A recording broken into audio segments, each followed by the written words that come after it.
I go on Facebook and I try to say, because you watch a bunch of leftists shake their fists at Donald Trump, whether it's about Tylenol or it's about one other thing or another, it's a Charlie Kirk thing.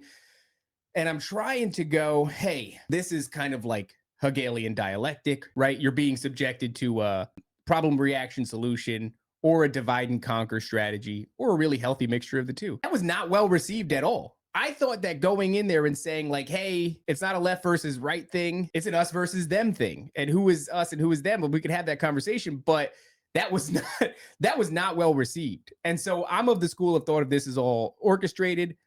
I thought I could talk to these people. It's not the case. How Oh, are you faring yeah, in it's that? also like a follow-up to that. Facebook is almost like more local. It's almost like Yeah. the more real life person that you're gonna meet in real life, and you're from Jersey, New York, so are you talking to people in real life as well, or is your thing mainly, like, online? Like, what how you operating? So I've been talking to people my whole life, long before social media existed. I've been active my whole life. I have a pretty, not trying to toot my own horn, but I've been through so many different things in this life. Now, when I look backwards, I guess God was preparing me for what I'm doing today. And I would have never ever thought I'd be speaking about the things I speak today. I never went into content creation to talk about religion or politics or any of the stuff that we're talking about. But that defining moment came in 2019 when the shutdown came. So I Mhm. actually started my original work, which I would love one day if humanity can win. I would love to go back to my original mission, which was the Comeback Team. The Comeback Team was a podcast I started. My co-host the first season was Arthur Nascarella. He's the famous actor from The Sopranos. He played Carlo, and he was also in Billions. He's been in a million amazing, supporting roles and major television, productions. He was in the movie Copland, with De Niro and them. So the guys, he's straight Jersey. He was a retired New York City cop. He was a part of like the Serpico unit that got taken down in Alphabet City, like the first week he started as a cop. I mean, the guy's amazing. If it was for him, I don't think I'd be where I am today because, you guys know how hard it is. You start a podcast, there's a million of them. Yeah. You're chopping up videos for years. Nobody, you don't get any recognition. You don't know if there's ever going to be a light at the end of the tunnel. Everyone's saying you're stupid, you're a fool, you're an idiot. Again, I never went into it for it.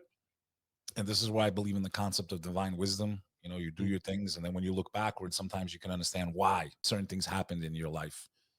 And then once they shut down the world, I knew that nothing else mattered because they were coming for all of us. And I didn't care what would happen to me. And I did pay the price on platforms like Clubhouse, which I'm so glad that they were so stupid that they didn't take the $4 billion offer they had at Twitter before Elon bought it. I had one of the biggest audio rooms on the entire platform. I had a room titled "Is the Next Lockdown Coming?" and it had over 40,000 people, which is, even by today's standard, you need Elon Musk to be on a space on Twitter to get that many people listening live. And I was thrown off just for hosting free speech.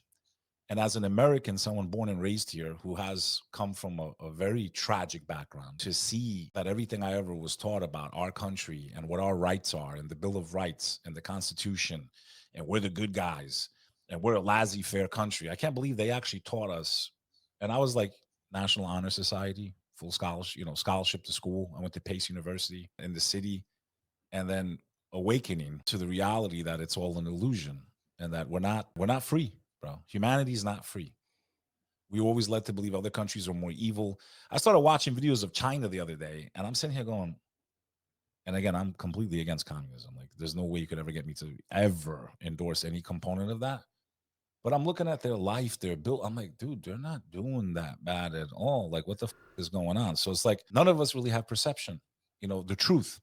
With all these conflicts going on, why is it I can never hear Putin speaking? I'm not saying I Mm. support what he's doing. How come, if we have a free press, how come I can't hear in today's world where in seconds I can make a video go live? How come I never get to hear what a world leader is saying while we're about to maybe go into war with them? We never get to hear.